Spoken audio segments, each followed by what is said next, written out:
Well, hello. Trish Jenkins here. I am so excited. We are streaming live to Facebook, YouTube, LinkedIn, and we have got one of my I know I sound gushy, but not being a naturally organized person, people like Donna Hanson are my heroes. And why are we talking organization and productivity when it comes to resilience? Well, these things that technology, when it simplifies our life, it reduces our stress, because when we're stressed, our resilience is eaten away. So when we come back, we are going to find out, we're going to tap into the brain of this expert and get some gold to help you go. And I'll introduce you to her then. So let's go. The strongest prison bars are in your head. Leaders and teams, it's time for a jailbreak.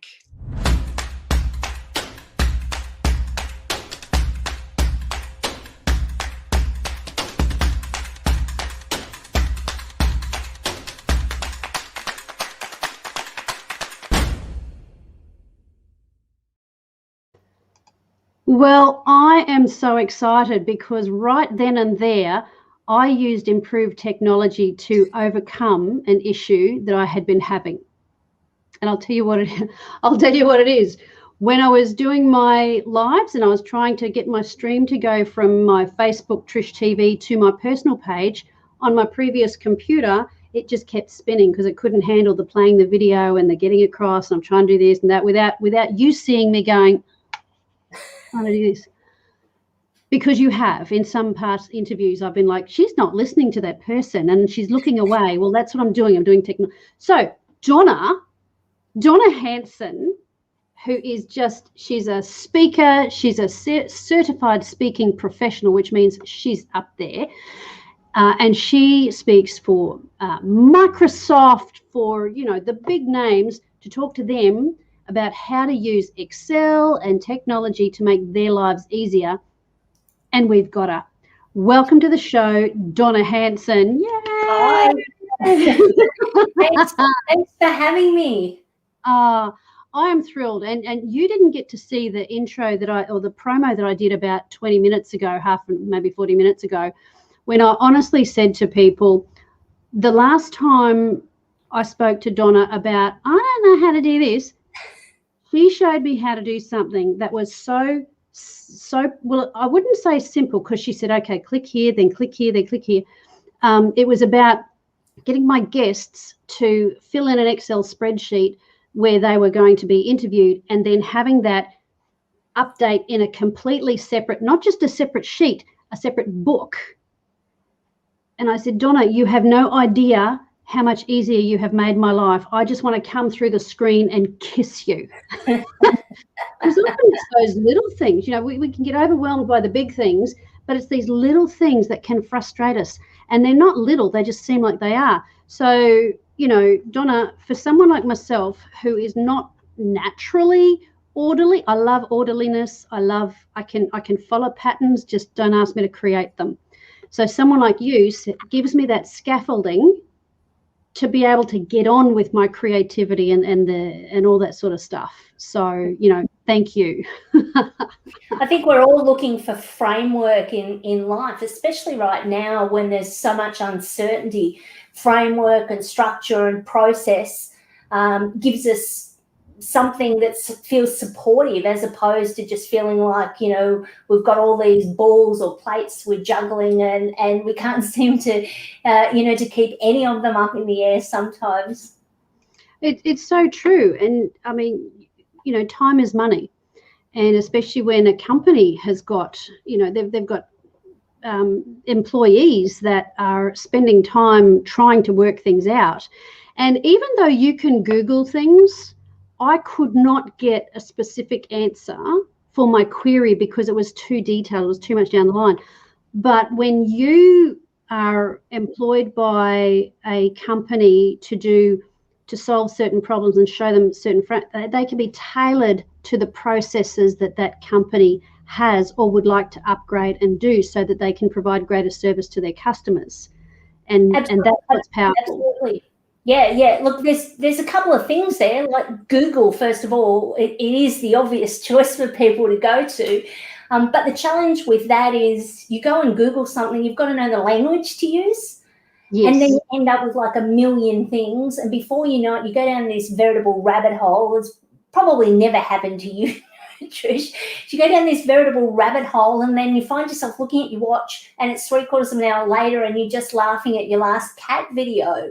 So, and if you can imagine that in a workplace, for every person that does that, it could take between maybe 5 or 15 minutes for them to find something, to work out how it's going to apply.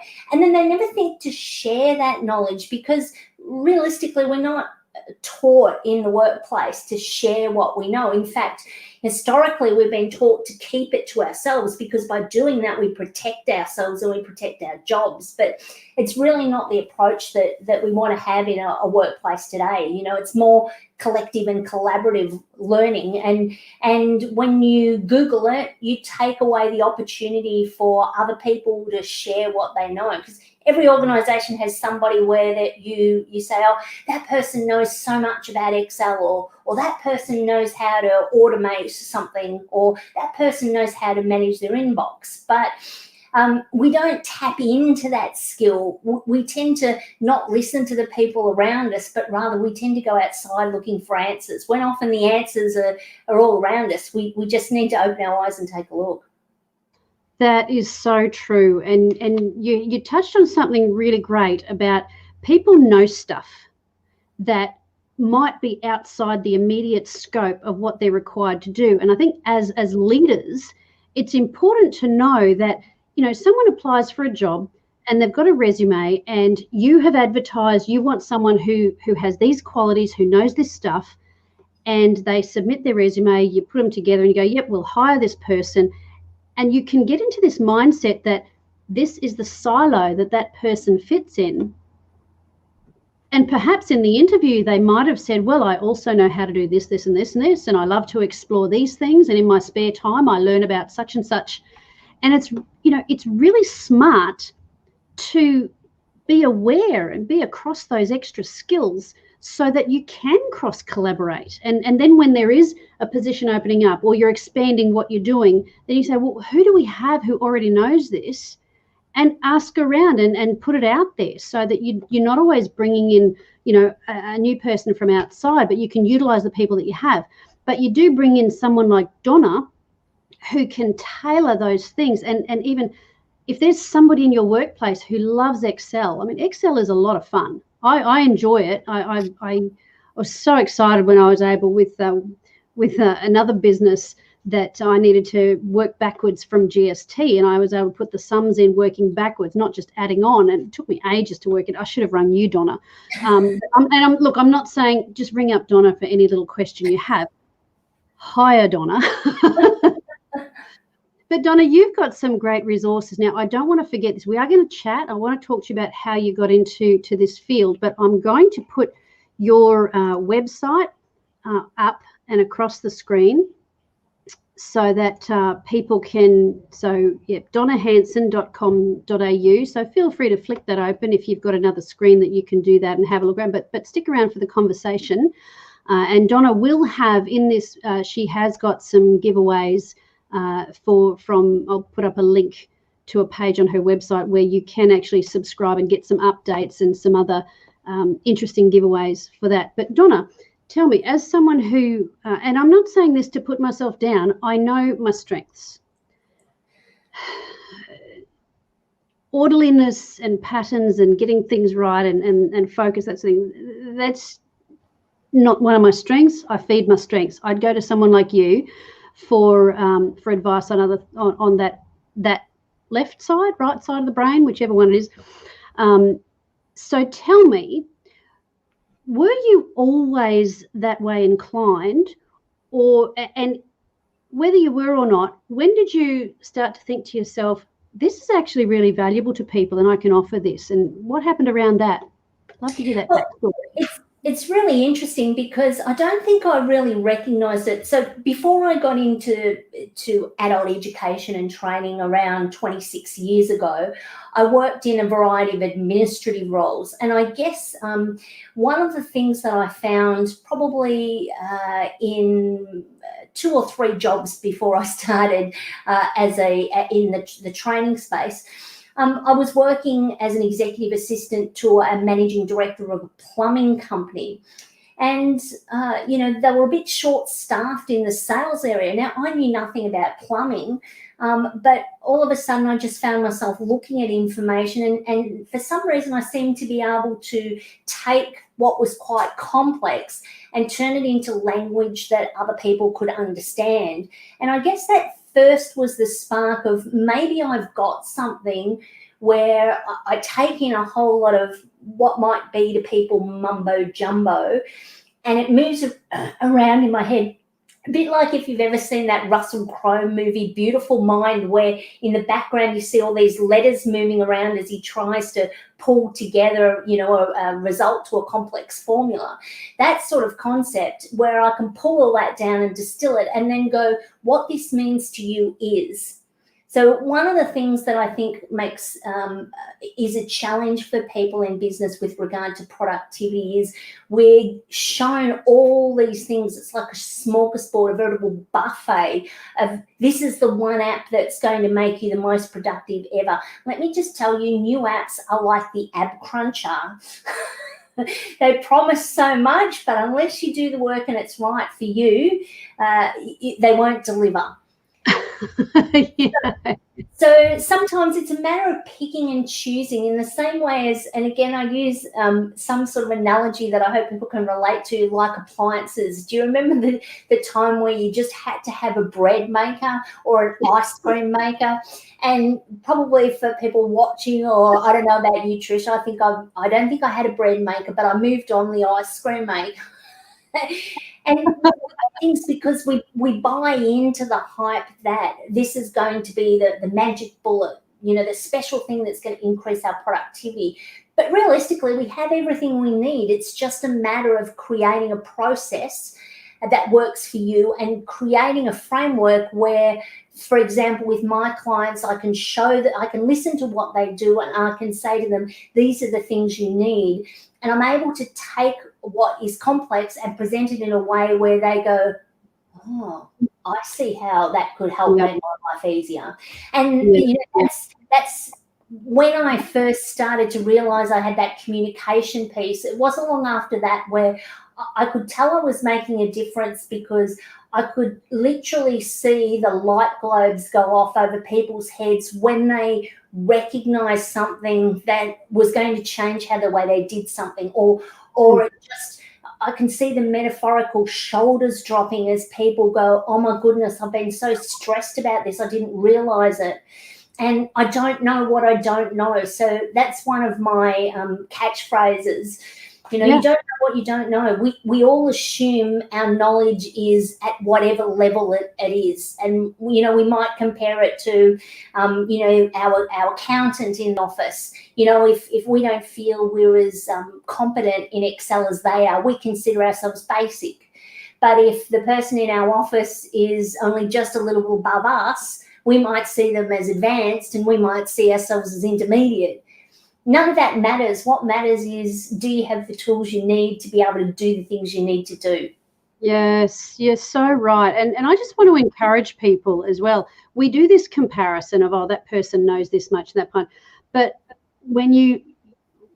if you just get a bit of help to get that organized, you can actually tap into reserves of knowledge that you didn't realize you had because it wasn't in an easy to access way. And I had that very shoulders drop, eyes open. Oh my goodness, Donna, I want to kiss you. I know that that's not appropriate in the workplace, but hey, I'm working out of my studio at home, and I like, seriously, I was like this. You have no idea how much this accelerated what I was trying to do, because I would have people book into that sheet, and then before they let me know, someone else booked into the same slot. And it's like, this is not working. I need it to be live. I need it to be when they update it, it updates. And the Google Sheets couldn't do it for me, but the Excel could. I love Google Sheets, but I needed this to be live, ready to go, and not just on that sheet. It had to update in a completely different book that I don't show people because it's got a lot of my private business stuff on other pages. That is just my stuff. I just wanted the one page. So the emotional empowerment, the confidence that it, and that's just one example, but what it did is it helped me to have confidence in my other areas. And during COVID, I've bought so many things, and some of them they're really great, but some of them I have forgotten what I bought till I did my BAS, and I had to make a note of everything that I thought, I won't be very busy this quarter, and I'm like, all these things that I had bought, and I'm sure everyone else is the same, and yet it's onward and upward, and you have helped to clarify that, and that's just so amazing. So, Donna, sometimes you can't see the metaphorical forest for the trees, and you just need a fresh set of eyes to look at something and go, hey, you were on the money there, you just need to tweak this tiny thing. And that's so often the case. People intuitively know what to do. It's just that they don't back themselves enough, or they just need somebody to come and look over their shoulder and go, hey, Trish, you're on the right track. You just needed to do this little piece and it would work okay. So I think I gave you some instructions, sort of like some text instructions, and then we went through it online. And the beauty there is, for some people, they like to read stuff and that's how they learn. But for others, they like to watch, or they need somebody to hold their hand to take them through the journey. So it's a matter of finding resources and solutions that resonate for you in a way that makes you productive rather than just sucks more time out of your day. Because realistically, I don't know about you, Trish, but I've got often more things that I want to do or achieve in a day than I have hours in the day. Oh, that's true. And I see I've just enlarged you in the frame, because you have got some books over your shoulder that you have written. Yes. Show us these books. Yes. So the Reclaim Your Inbox, 99 Ways to Save 5 Hours a Week on Email. It's one of my older books. It still has a lot of really good tips in it. And I believe it's on Amazon as a Kindle at the moment for something like $1.99. So and I've got a feeling the electronic version of Control Alt Delete Reboot Your Productivity may also be there too. But if people are based in Australia, certainly the Control Alt Delete book is available from my website. But they're both available from Amazon. All right. Well, I'm going to share the screen and bring up your website, and then you can tell me where we're going to go with that. Now, let me have a look. Share screen is easiest with two monitors. Yes, and we want to share. I'm just bringing up here we are. So, where would you like me to mouse over? Okay. So, so if you go to the store. So there's a button, store. So that's got pretty much all of my virtual products as well as physical products there. So I do a lot of online courses, etc., because, I think it's challenging. You can only be in one place at one time. So I have a range of resources that enable people, regardless of their price points. And there's a free resource popping up just there for you, Trish. So I have 2 free email newsletters. One's a monthly productivity pointer that's a tip or trick in Microsoft Office. Yep.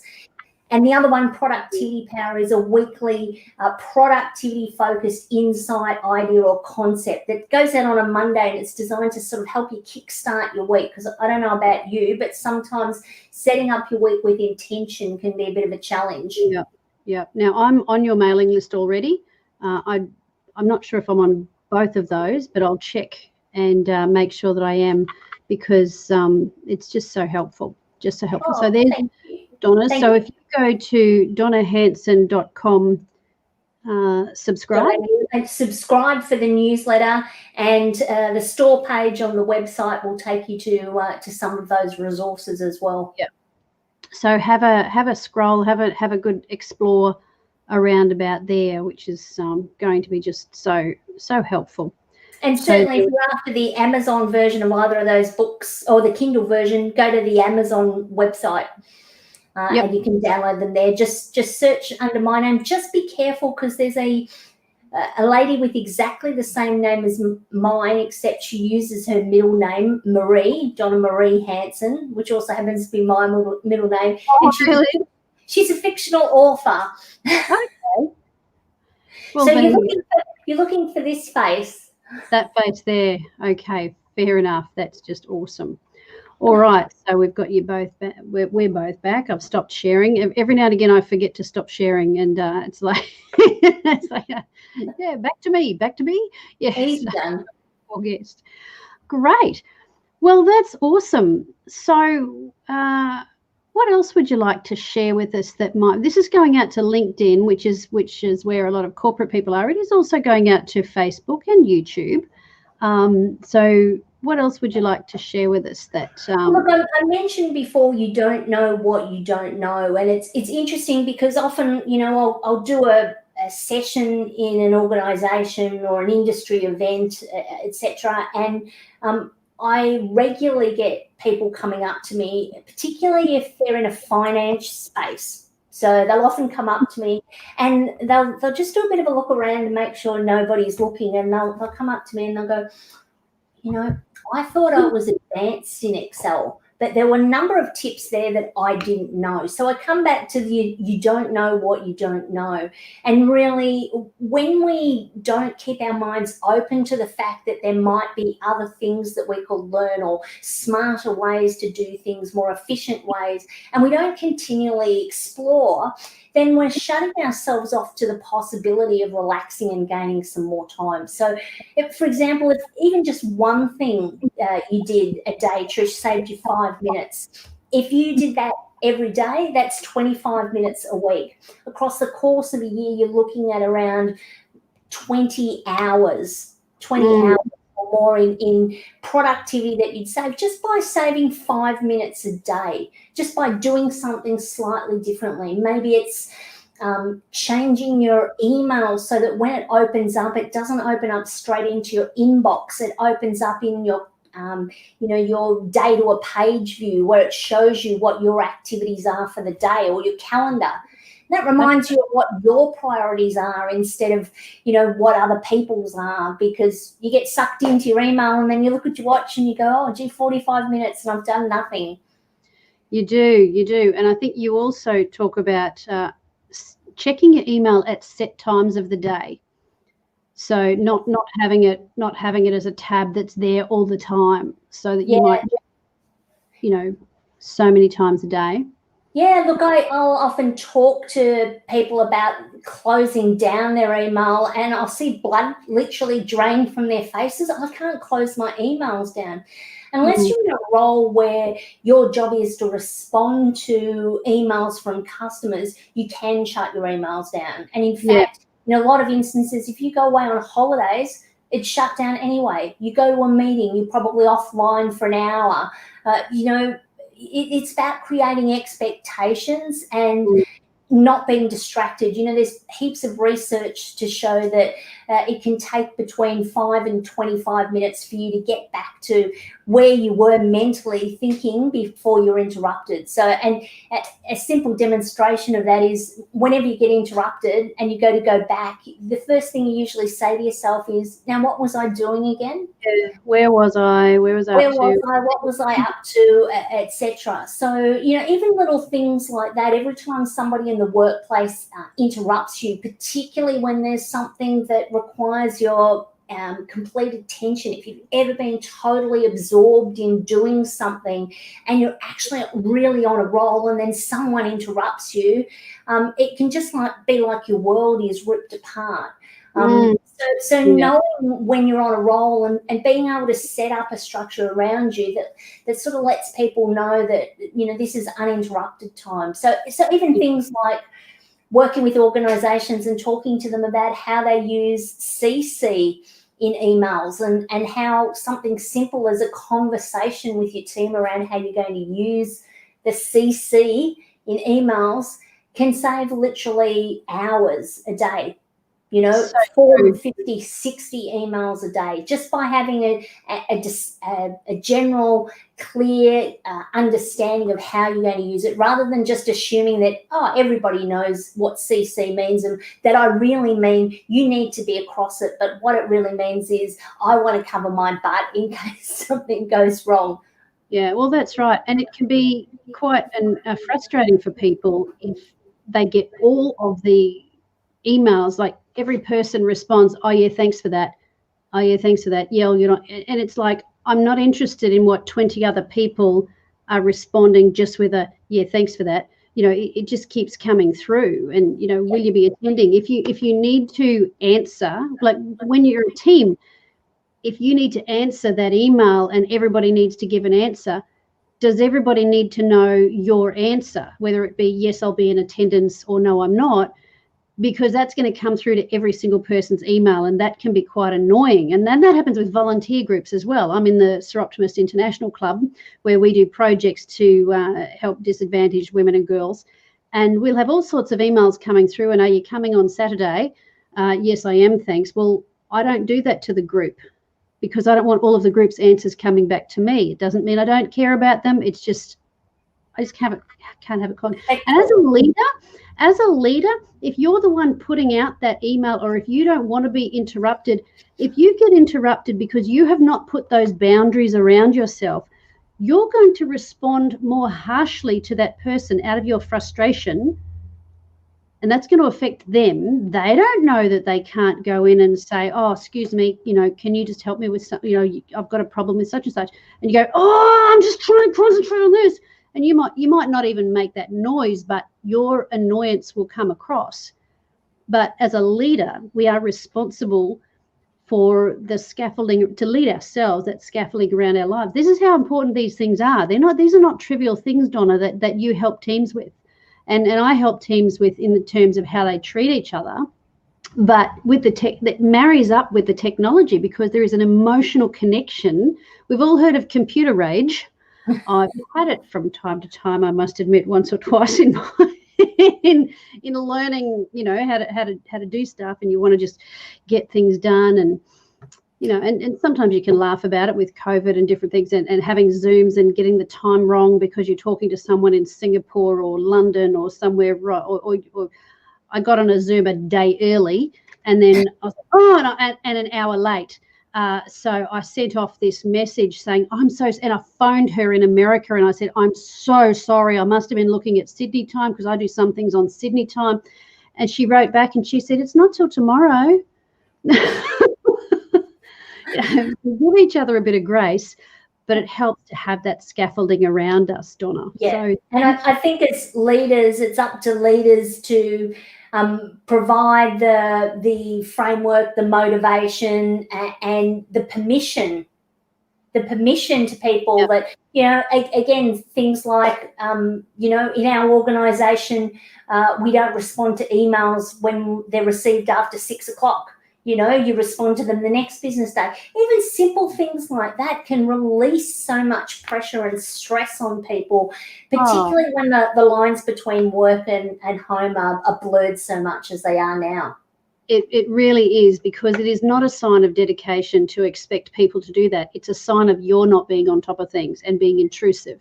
It's actually reflects a weakness on the part of the company, and not, rather than, if you're dedicated, you'll do this. And I mean, unless it's a genuine emergency, and very few things are, then that's how that's going to go. Donna Hanson, it has been a joy and a stimulation to talk to you about these things in an area that isn't necessarily my strength. I'm getting stronger because of people like you, and I'm actually enjoying mastering these little victories that I get over technology and being organised with myself and getting stuff done. And so, I just want to thank you for joining us. And I really want to, I'm going to bring up your website again. In fact, I'm going to edit it so that it's not on ticker, but actually comes up there. donnahanson.com.au is her website, and I do encourage you to subscribe. And she's got videos there, and you can see her delivery. She's an interesting deliverer of information, and it's nice and succinct, and she doesn't make you feel dumb. It's really good. So I really highly recommend her to you, and I want to thank you for being on our show, Donna. Thanks for having me, Trish. Well done. That's just so good. And we will finish up with our outro video, and then we'll see everybody next time.